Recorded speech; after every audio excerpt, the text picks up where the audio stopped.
In my last video of recreating all of the Five Nights at Freddy's Security Breach Ruin DLC in Minecraft, we took a look at Chapter 8 and built all of Fazer Blast. But now continuing on with this series, today we're going to be finishing the entirety of the ruined Mega Pizzaplex and build the Sinkhole under the Roxy Raceway. Before we begin, I'd quickly like to remind you that if you do enjoy this video and are excited to see the finished build, then make sure to leave a like and subscribe to the channel with notifications turned on so that way you can help support me throughout this build. But without any more further ado, let's take a look at Chapter 9 of Ruin. Just like with my first Pizzaplex build I worked on 2 years ago, it made the most sense to build the final area of the game as the final part of the project. And just like the burn trap ending in Security Breach, the DLC ends with us going back into the sinkhole and returning to the FNAF 6 pizzeria. However, this time, instead of the sinkhole just being a short tunnel that leads to the entrance of the building, the underground has been greatly expanded upon by adding in brand new cave systems and even extending the layout of the pizzeria itself. These new rooms connect and take us down to the burn trap furnace rooms, before then going down even further to the abandoned storage closet where the mimic was sealed away behind a wall of concrete. This then leads to the final chase sequence through another cave network which splits into two paths, with the scooping room at one side and the elevator to go back up at the end of the hallway across from it. But now heading over to Minecraft, you can now see all of the outlines that I've set up to prepare for this build. And out of any project I've ever worked on, this was by far the most challenging chapter to plan out ahead of time for,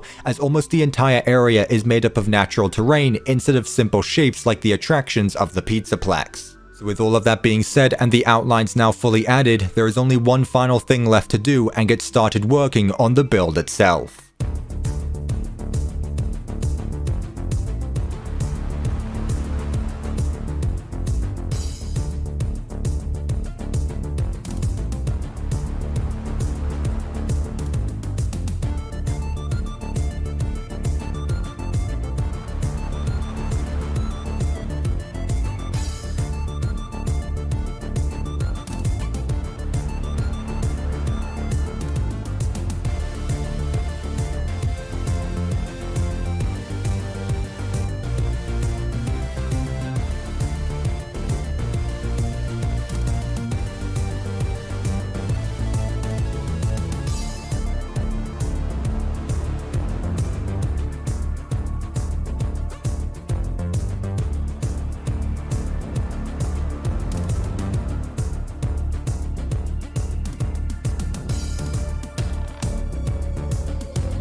first half of the chapter has now been fully added, so let's now take a look at the progress that's been made so far. Starting at the very top of the elevator shaft, we of course have the sinkhole itself that connects the main pizzaplex to the underground about 80 blocks under it.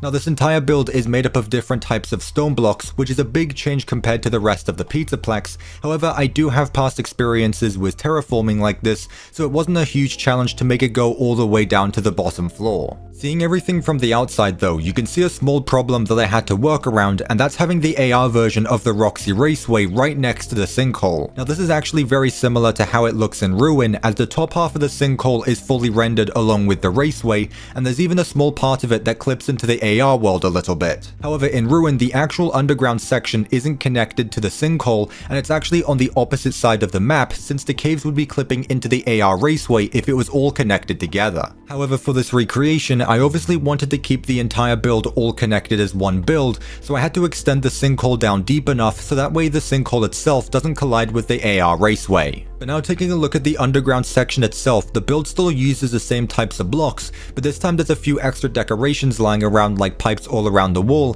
and even some custom player heads for some lights all around the build. Now the main pathway in Security Breach has been completely blocked off, so now we have to go underneath the giant Freddy head into the small tunnel to be able to move on. Now this is where things start to get a bit more complicated, as now the cave system becomes a lot more closed in, and I only had the path outlines to work with so I could fill in the rest of the build around it. Now since the start of the Ruin project, I've always been using 3D outlines instead of 2D ones, so that way I could get a better look at how tall each area is supposed to be. But you might notice how difficult that can be when working with cave systems like this that don't really have a proper shape to them, so it ended up being a lot easier just to do things as I went along. That's not to say though that I didn't enjoy building this, as finally here is my favorite part of the build so far, which is this massive opening before we go inside the pizzeria itself. Now even though the main build uses the same types of blocks, there is a lot going on here that's hard to notice if you're just playing through Ruin. Obviously the main thing that stands out the most are the blue stalagmites and stalactites all around the room, which are really nice to look at when the rest of the build is just a dull grey. Then of course are the two waterfalls on either side of the room, which I could have used normal water for, but I decided that glass panes would be a better choice as it doesn't obstruct the view while still having the look of running water. But even the rocky parts of the cave still have some nice details to them, as structures like this look like a giant tree with all of its branches supporting the ceiling of the cave. On the other side of the cave system as well are some circular platforms that reminded me a bit of mushrooms just because of the way they're positioned and their circular shape. So even though at first you might think that this area isn't going to be as exciting as some of the attractions in the Pizzaplex, in my opinion this area still stands out as being one of the more memorable parts of the entire game. However, it's now time to move on to the second half of the build where we finally enter the pizza place and make it down to the room where the Mimic is sealed inside the basement. This is the final part of the project that needs adding before the entirety of the building site is fully completed, so let's get into one last time lapse and finish this build.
And now after a total of 16 hours and 50 minutes of building, not only has this chapter of Ruin been fully added, but now the entirety of the ruined Mega Pizzaplex is now all complete. Taking a look at the pizza place though, this place is a lot different compared to the single stage room that was in Security Breach, as this build is mostly just long and narrow hallways that are a lot more run down, but still have some props and decorations from when this place used to be open. Then in this next room is where we find Candy Cadet in, which while it's a lot bigger than the first room we just looked at, most of the ceiling has collapsed, which once again leaves only one path open for us to walk through.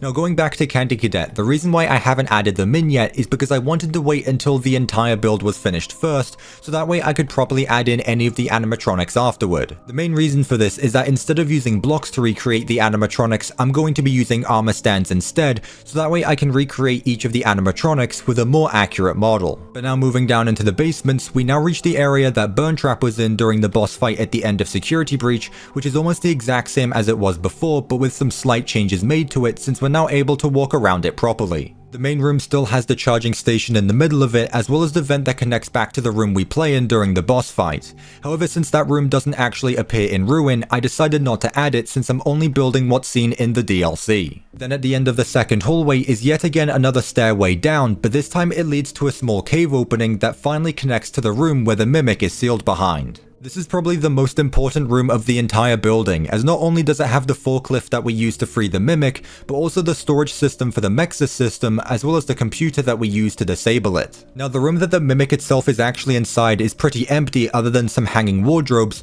but just like Candy Cadet, the mascot costumes for the bird and the elephant are also going to be added to the build, as well as the Mimic itself. However, I do have some more ideas regarding the Mimic that I'd like to get to in a later video. But this now leaves the chase sequence cave as the last part of the build, which has the exact same layout as it does in Ruin. Now this part was actually another difficult part to recreate, as it's once again another really narrow cave system, but with a few branching paths that sometimes lead to dead ends. However, if we keep on going to the right, the cave eventually connects to a different section of the pizzeria, and surprisingly this was the part of the build that I struggled the most on, as you might notice that everything here is built at an angle, while still having all of the rubble and ruin that the rest of the chapter has. But this is also where the build splits into two parts for each of the different endings. So behind this first door here is a hallway of more doors that unlock when we use the camera stations, that eventually leads to the scooping room where we then get one of the two secret endings. Then finally the door across from it leads to the long hallway with the elevator at the end of it, which we then use to escape from the Mimic and get the main ending of the game.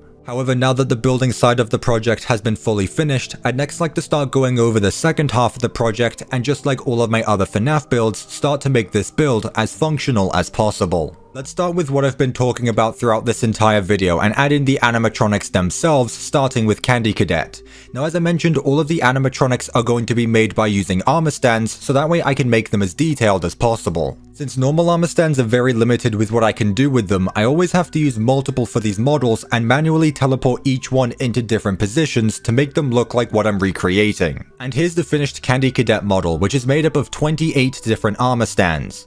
Now most of them are wearing custom player heads, so that way the model looks more detailed, but there are times where I used the normal armor, like for the arms and the antennas. But now that he's fully built, we can now go ahead and add in the command blocks to get him to tell the story just like how he does in game. The first thing we need are the Faz tokens to give Candy Cadet, which are going to be these renamed flower items. Now the way this works is we give him a coin and he will read one part of the story until we use up all 5 coins. Now the idea I have for using them is by simply crouching in front of Candy Cadet while holding one of the items in our hand. The first thing we want to do is make sure that the player is actually in range of Candy Cadet while we're doing this, so that way if the player has a Faz token and they're on the other side of the Pizzaplex, Candy Cadet isn't going to read a story if we crouch at any point throughout the map.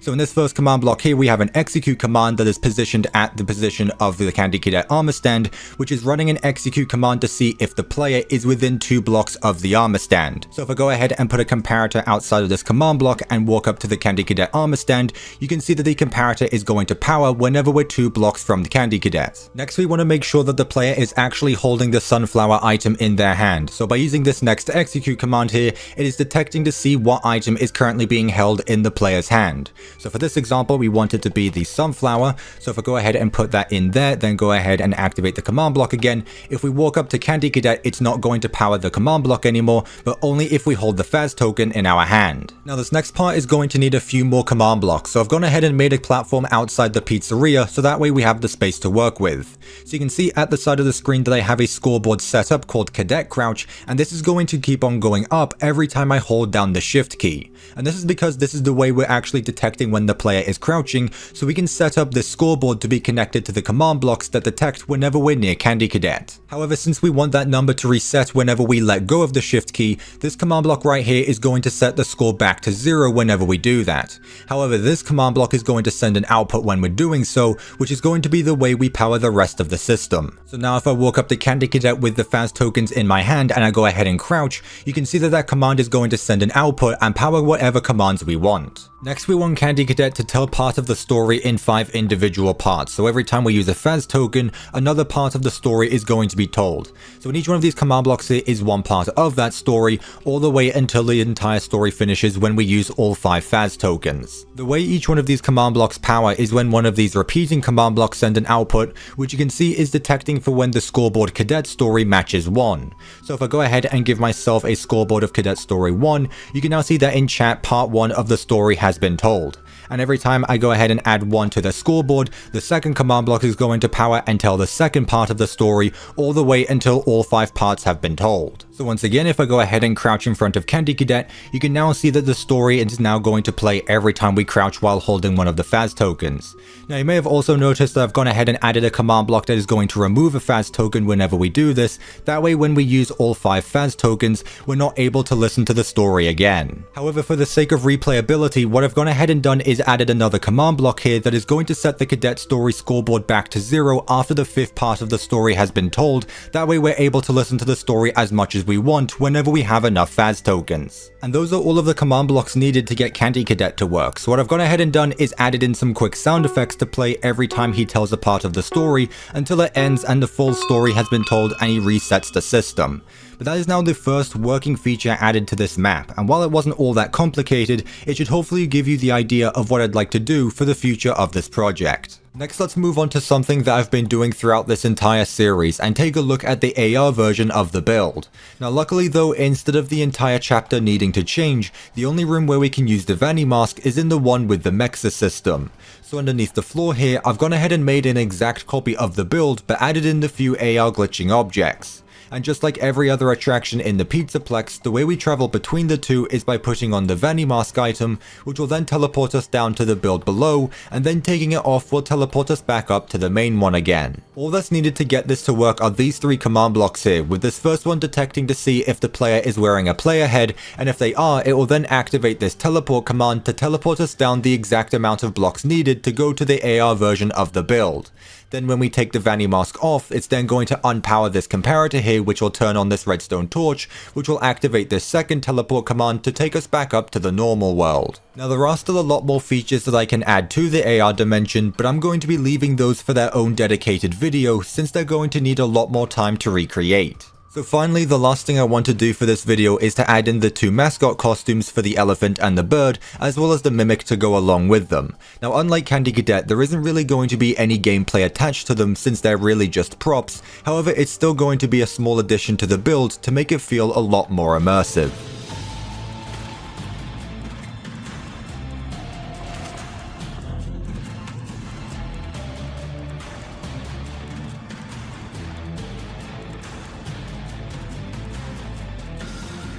And with that, all 3 of the models have now been fully added, and you might be able to notice where I used different armor stands to make each feature for each costume. Now out of the 3 of them, the Mimic is definitely my favorite, as even though it probably has the most simple body of the 3, I still really like the look of how it turned out, especially with all of the details around the head. I've only recently started getting into making detailed armor stands like these, however I'm definitely going to keep on using them just because of how much more detail they can add to a build. But that is now everything I wanted to do for the Five finale of building the ruined Pizzaplex in Minecraft. It's been a few months in the making, but I think that the ending result was definitely worth it. However, just because that the build itself is finished, it doesn't mean that I want to end this project just yet, as I still plan on adding in lots more features and gameplay to the build just like the ones from this video. So be sure to keep an eye out on future videos where I start to make this build as functional as possible. But with all 9 chapters fully added, it's finally time that we can call the building of the Security Breach Ruin DLC complete.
But that is now going to wrap it up for today's video. I hope that you enjoyed it and are excited to see where this project goes next. If you're interested in that and all future videos of mine, then make sure to leave a like and subscribe to the channel with notifications turned on, that way you know the next time I upload and can also help the channel to continue to grow. But with that being said, thank you so much for watching, and I will of course see you in my next video.